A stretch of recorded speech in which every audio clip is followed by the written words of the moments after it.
Hello and welcome back to the ARAH YouTube channel, the G.I. Joe Real American Hero Costume Club. I am your host. I am your founder, Wild Bill. We are finishing up the last of Article 3 organization. This is the fourth video in this series, and it's about teams.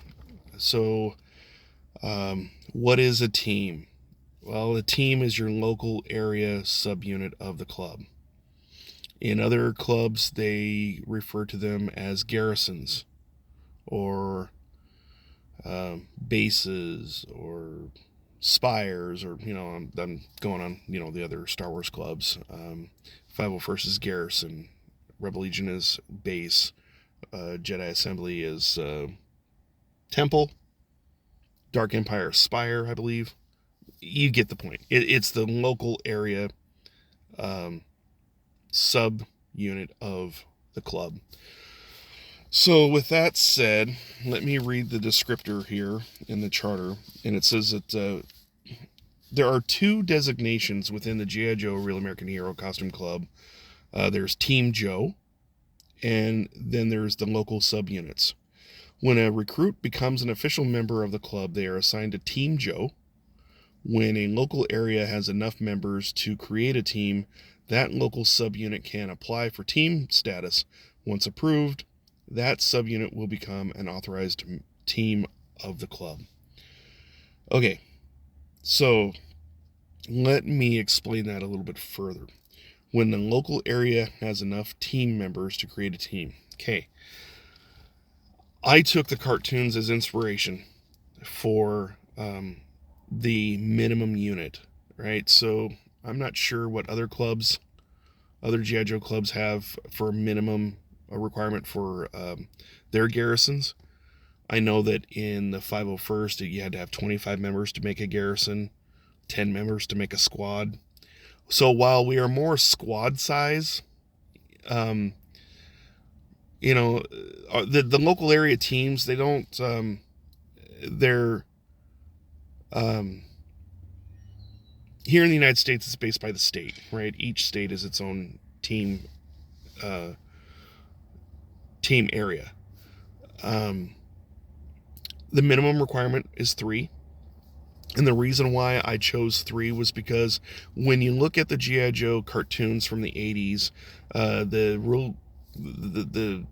formula that they used was they usually showcased about 3 or 4 Joes in those episodes dealing with whatever mission that they were dealing with. I took that and was like, that sounds like a great idea for teams, especially when the club's as small as we are. You're not getting 25 members in a team. Sorry, it's just not happening. It's unrealistic. Now, obviously, you can have more than 3 or 4, but the minimum that you need is 3 members, and all must be in good standing. And I'll discuss that in future videos. But the requirement for the team is that you have to have your team leadership established, which is the team leader and assistant team leader. You have to have your club logo, your team logo, sigil, whatever you want to call it. You have to have that sent in for approval. And once everything looks good and it's approved, then you're a team. Then you can make your own patches and wear them on your kits. And that's regardless of faction. It doesn't matter if you're a Joe or a Cobra or a Dreadnought or Red October. It doesn't matter, right? You don't have to have the same faction to create a team. It can be, as long as it's a G.I. Joe, a Real American Hero Costume Club member, and they're in their area, that's the team. Teams are, like I said, they're basically by the state. However, there's a caveat there. Like, for instance, I'll use Portland and Vancouver, respectively. Portland's Oregon, Vancouver's Washington. So you got some Vancouver guys that may want to be on the Oregon side because, well, all the events are down there and they're closer, or vice versa. Like we just had a Washington State toy show in Vancouver, right? So that would have been like if Washington had its own team, that would have been Washington State's territory. So, vice versa. Whoever gets it started, as far as teams, like we don't really have any official teams. We kind of have Oregon's kind of unofficial, but getting ahead of myself there. So it's a case by case basis. If you're on a border like that, it's a case by case basis as to whether, we will allow that member from the one side to be part of the team on the other. I mean, we're not going to be dictatorial about it, but again, case by case basis. Okay, so you got everything set up. So now team designations, that is what's given by us, the club, and there's two reasons for that. One reason is that in my time in other clubs, it just took forever when we branched off and created our own subunit.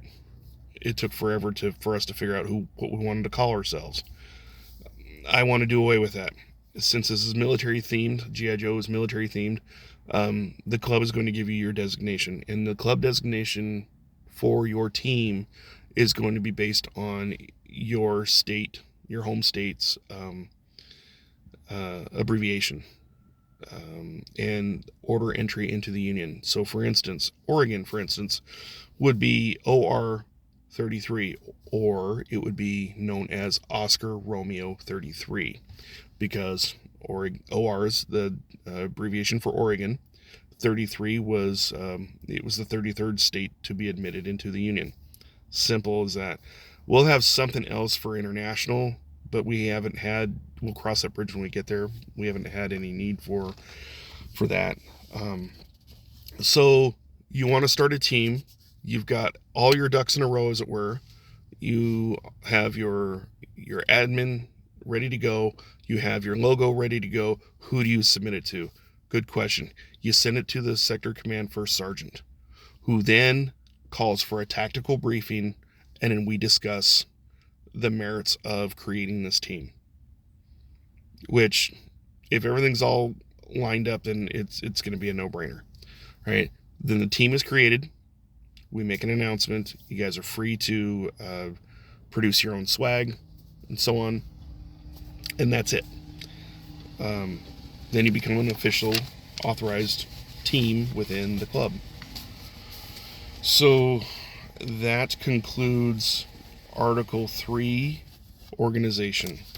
So yeah, if you have any comments or questions or concerns about teams or anything else that's organizational related, or anything that's related to the club at all, drop those comments in the comment section below.